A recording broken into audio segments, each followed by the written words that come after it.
একটা সুন্দর গল্প বলি। গাছপালার বন্ধু আমিন। একটি ছোট্ট গ্রাম ছিল, নাম হৃদয়পুর। গ্রামটি খুব শান্ত ও সবুজে ঘেরা। গ্রামের এক কোণে ছোট্ট কুঁড়েঘরে থাকত আমিন। সে ছিল খুবই দরিদ্র, কিন্তু তার মন ছিল বিশাল বড়। তার বাবা মা তাকে ছেড়ে বহু আগেই চলে গিয়েছিল। আমিন গাছপালাকে নিজের পরিবার মনে করত। প্রতিদিন সকালে আমিন গ্রামের চারপাশে ঘুরত। সে যেখানেই কোনো শুকিয়ে যাওয়া গাছ দেখত, সেটার গোড়ায় পানি ঢালত। নতুন গাছের চারা লাগানো ছিল তার শখ। গ্রামের মানুষ হাসত আর বলতো, গাছ লাগিয়ে কি লাভ হবে, এগুলো তো শুধু সময় নষ্ট। কিন্তু আমিন একদিন এক বৃদ্ধ দাদুর কাছ থেকে শিখেছিল, গাছ মানে জীবন। গাছ তোমাকে দেবে ছায়া, ফল, আর বাঁচার জন্য দরকারি অক্সিজেন।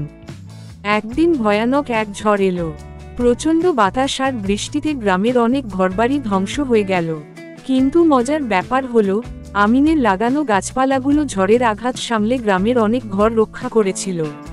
গ্রামের লোকজন বুঝতে পারল আমিন আসলে সঠিক কাজ করেছে। তারা তাকে ধন্যবাদ জানিয়ে বলল, তুমি আমাদের জীবনের রক্ষক। আমরা তোমার সাহায্য ছাড়া হয়তো আজ বাঁচতে পারতাম না। এরপর থেকে পুরো গ্রাম গাছ লাগানো শুরু করল। তারা বুঝল, গাছ শুধু প্রকৃতির সৌন্দর্যই না, মানুষের জীবন বাঁচানোর আশীর্বাদ। গল্প তো এখানে শেষ না। আসল মজার অংশটা শুরু হলো এখান থেকেই। আমিনের লাগানো গাছগুলো ক্রমেই বড় হতে লাগলো। গাছগুলো ফুল ফলে ভরে উঠল। গ্রামের বাচ্চারা ওই গাছের নিচে খেলতে শুরু করলো। আমিনের বাগান যেন গ্রামের নতুন প্রাণকেন্দ্রে পরিণত হলো। একদিন আমিনের মাথায় একটা নতুন ভাবনা এলো। সে গ্রামে একটি ছোট গাছপালা স্কুল খুলল। সেখানে সে গ্রামের শিশুদের গাছের যত্ন নেওয়া, ফল ফুল চাষ আর প্রকৃতির গুরুত্ব শেখাতে শুরু করল। শিশুরা অনেক মজা পেত এবং প্রতিদিন নতুন কিছু শিখত। এই স্কুলে কেউই বই খাতার চাপে ক্লান্ত হতো না।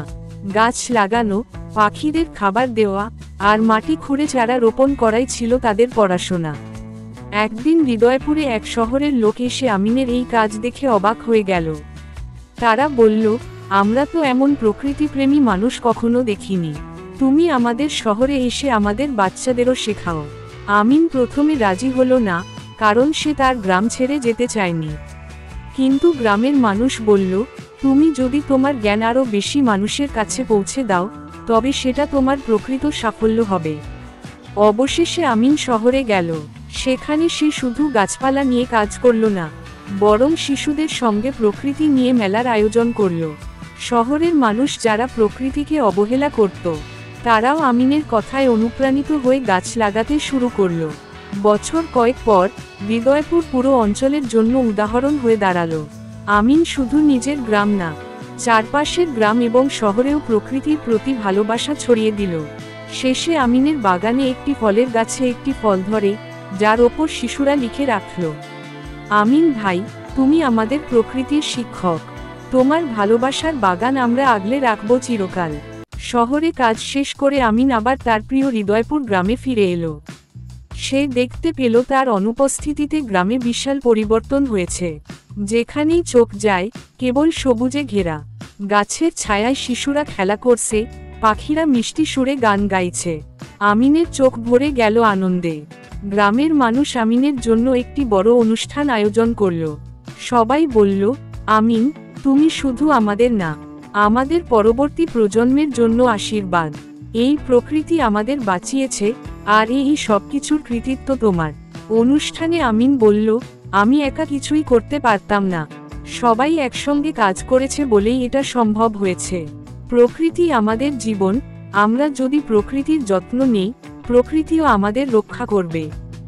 এই কথা শুনে গ্রামের সবাই প্রতিজ্ঞা করল, তারা প্রতি বছর অন্তত 5টি করে গাছ লাগাবে এবং যত্ন নেবে। শিশুরা নিজেদের দলে দলে ভাগ হয়ে গাছের অভিভাবক হলো। এরপর দিনগুলো আরও সুন্দরভাবে কাটতে লাগলো। হৃদয়পুর এখন শুধু গ্রামের নাম না, বরং একটি পর্যটনের কেন্দ্র হয়ে উঠল। বিভিন্ন জায়গা থেকে মানুষ সেই গ্রামে আসত প্রকৃতির সৌন্দর্য দেখতে এবং আমিনের গল্প শুনতে। তবে গল্পের শেষ এখানেই না। একদিন আমিন একটি নতুন ধারণা নিয়ে এলো। সে বলল, কেন আমরা নদীর আশপাশেও গাছ লাগাই না? নদীর পাড় সবুজে ঢেকে দিলে নদীও বাঁচবে, আর আমাদের জীবন আরও সুন্দর হবে। গ্রামের মানুষ আমিনের কথায় উৎসাহিত হয়ে কাজ শুরু করলো। কয়েক বছরের মধ্যেই নদীর দুই পার বড় বড় গাছে ভরে গেল। নদীর পানি পরিষ্কার হতে শুরু করলো, পাখিরা ফিরে এলো, আর নদীর পাশে বসে মানুষ প্রকৃতির সৌন্দর্য উপভোগ করত। শেষমেশ আমিন হৃদয়পুরের গাছের ছায়ায় বসে হাসি মুখে ভাবল, আমার জীবন সার্থক হয়েছে, আমি প্রকৃতির বন্ধু হতে পেরেছি। গল্প এখানেও থেমে থাকে না। আমিনের কাজ যেন প্রকৃতির সঙ্গে মানুষের গভীর সম্পর্কের এক জীবন্ত উদাহরণ হয়ে দাঁড়ায়। একদিন আমিনের গ্রামে একদল বিজ্ঞানী আসে। তারা দেখে হৃদয়পুর শুধু সবুজ গ্রাম না, এটি একটি পরিবেশগত উদাহরণ। এই গ্রামের জলবায়ু এখন আশপাশের অন্য গ্রামগুলোর তুলনায় অনেক বেশি ঠান্ডা ও আরামদায়ক। বিজ্ঞানীরা গ্রামের মাটি, বাতাস এবং পানির নমুনা পরীক্ষা করে দেখে হৃদয়পুরের প্রকৃতি এখন সম্পূর্ণ সুস্থ। বিজ্ঞানীরা আমিনের কাজ নিয়ে একটি বড় গবেষণাপত্র লেখে, যা বিশ্বব্যাপী ছড়িয়ে পড়ে। বিভিন্ন দেশ থেকে মানুষ হৃদয়পুরে আসতে শুরু করে।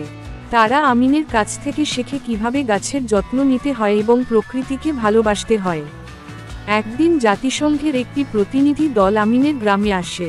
তারা আমিনকে বলে, তুমি শুধু তোমার গ্রামের না, বরং সারা বিশ্বের জন্য উদাহরণ। আমরা তোমাকে একটি আন্তর্জাতিক পরিবেশ সংরক্ষণ সম্মান দিতে চাই। এই সম্মান পাওয়ার জন্য আমিন শহরে যায়। সেখানে তাকে একটি বিশাল মঞ্চে পুরস্কৃত করা হয়। আমিন সেই মঞ্চে দাঁড়িয়ে বলে, আমি কোনো বিশেষ কিছু করিনি, আমি শুধু প্রকৃতির সেবা করেছি। প্রকৃতিই আমাদের আসল শিক্ষক। আমাদের সবার উচিত প্রকৃতির যত্ন নেওয়া। এই পৃথিবী আমাদের সকলের, তাই একে বাঁচিয়ে রাখা আমাদের দায়িত্ব। এই কথা শুনে সবাই করতালিতে ফেটে পড়ে। আমিন একটি অনুপ্রেরণার নাম হয়ে যায়। শেষ জীবনে আমিন হৃদয়পুরে ফিরে আসে এবং গ্রামের শিশুদের জন্য একটি প্রকৃতি পাঠশালা প্রতিষ্ঠা করে। সেখানে শিশুদের শেখানো হয় কিভাবে গাছ লাগাতে হয়, মাটির যত্ন নিতে হয়, আর জীববৈচিত্র্য রক্ষা করতে হয়। আমিন বৃদ্ধ হলেও তার চোখে সবসময় ভালোবাসার আলো দেখা যেত। একদিন সে গ্রামের সবুজ বাগানের মাঝখানে বসে প্রকৃতির সঙ্গে কথা বলতে বলতে ঘুমিয়ে পড়ে। সেই ঘুমই তার চিরশান্তির ঘুম হয়ে যায়। গ্রামের মানুষ আমিনের স্মরণে তার লাগানো সবচেয়ে বড় গাছটার নিচে একটি স্মৃতিস্তম্ভ তৈরি করে। সেখানে লেখা হয়, আমিন প্রকৃতির বন্ধু। তিনি শুধু গাছ লাগাননি, তিনি আমাদের জীবনের অর্থ শিখিয়েছেন।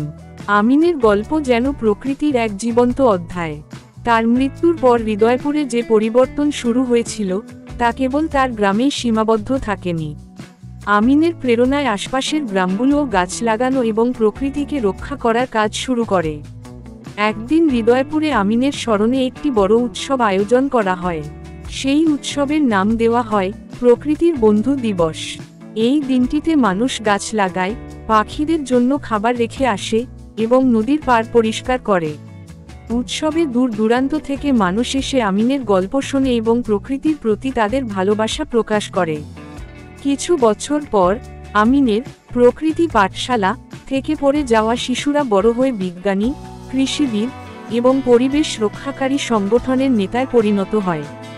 তারা শুধু নিজের গ্রাম না, দেশের বিভিন্ন জায়গায় গিয়ে প্রকৃতি রক্ষার বার্তা ছড়িয়ে দেয়।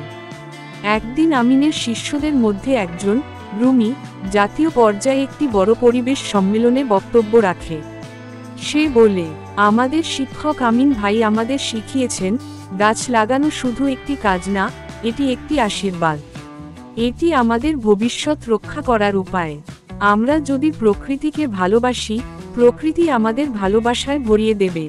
রুমির এই কথাগুলো সবার হৃদয়ে গেঁথে যায়। এরপর থেকে সারা দেশে আমিন মডেল নামে একটি প্রকৃতি রক্ষার উদ্যোগ চালু হয়। আরও এক দশক পর হৃদয়পুর একটি আন্তর্জাতিক কেন্দ্র হয়ে ওঠে, যেখানে মানুষ প্রকৃতি সংরক্ষণের প্রশিক্ষণ নিতে আসে। গ্রামের বয়স্ক মানুষরা গর্ব করে বলে, আমাদের আমিন শুধু একজন মানুষ ছিল না, সে ছিল প্রকৃতির এক টুকরো আশীর্বাদ। এভাবেই আমিনের কাজ তার মৃত্যুর পরও চলতে থাকে, প্রজন্ম থেকে প্রজন্মে। তার লাগানো গাছগুলো বড় হতে হতে একদিন পুরো গ্রামকে ছায়া দেয়। আর তার গল্প মানুষের মনে এক অবিনশ্বর বার্তা হয়ে থাকে, প্রকৃতি রক্ষা করো, তাহলেই প্রকৃতি তোমার জীবন রক্ষা করবে। আমিনের কাজ আর গল্প শুধু হৃদয়পুরে না, সারা দেশে ছড়িয়ে পড়ে। একদিন একটি আন্তর্জাতিক সংস্থা হৃদয়পুরের প্রকৃতি রক্ষার কাজ পরিদর্শন করতে আসে। তারা গ্রামের উন্নয়ন দেখে এতটাই মুগ্ধ হয় যে তারা এই গ্রামে একটি বিশ্ব প্রকৃতি রক্ষার কেন্দ্র প্রতিষ্ঠার সিদ্ধান্ত নেয়। এই কেন্দ্রে বিভিন্ন দেশ থেকে বিজ্ঞানী, পরিবেশপ্রেমী এবং গবেষকরা এসে কাজ শুরু করে। তারা আমিনের পদ্ধতি নিয়ে গবেষণা করে এবং তার মডেলকে আরও উন্নত করে সারা বিশ্বে ছড়িয়ে দেয়। গ্রামের মানুষ, বিশেষ করে বাচ্চারা, খুব খুশি হয়। তারা শুধু প্রকৃতি না, নানা দেশের মানুষদের থেকে নতুন জ্ঞান শিখতে শুরু করে। একদিন আমিনের লাগানো একটি বটগাছের নিচে বসে এক বাচ্চা বলল, আমাদের গ্রাম এখন পুরো পৃথিবীর বন্ধু হয়ে গেছে। এটা সব আমিন ভাইয়ের জন্য। সময় গড়ায়। একদিন জাতিসংঘের পক্ষ থেকে ঘোষণা আসে যে হৃদয়পুরকে সবুজ গ্রাম বিশ্বের আদর্শ হিসেবে ঘোষণা করা হয়েছে। এই ঘোষণা সারা বিশ্বে ছড়িয়ে যায়। কিন্তু এদিকে আমিনের গল্প যেন নতুন প্রজন্মের কাছে রূপকথা হয়ে যায়। শিশুরা রাত হলে চাঁদের আলোয় বুড়োদের কাছ থেকে আমিনের গল্প শুনে। তারা শপথ করে যে তারা এই সবুজকে আরও ছড়িয়ে দেবে। একদিন এক ছোট্ট মেয়ে তার মাকে জিজ্ঞেস করে, মা, আমিন ভাই আমাদের আকাশে দেখতে পায়? মা হেসে বলে, হ্যাঁ, সে দেখতে পায়। যখন তুমি গাছের যত্ন নাও, পাখিদের খাবার দাও, তখন আকাশের তারাগুলো তোমার দিকে তাকিয়ে হাসে। সেই তারার মাঝেই আমিন ভাই আমাদের জন্য আশীর্বাদ করছে। আমিনের লাগানো গাছগুলো তার মৃত্যুর 100 বছর পরও ছায়া, ফুল আর ফল দিয়ে যায়। আর প্রতিটি মানুষ আমিনের কাছ থেকে একটি বার্তা নিয়ে বাঁচে। আমার বেঁচে থাকা শুধু নিজের জন্য না, এই পৃথিবীকে আরও সুন্দর করার জন্য।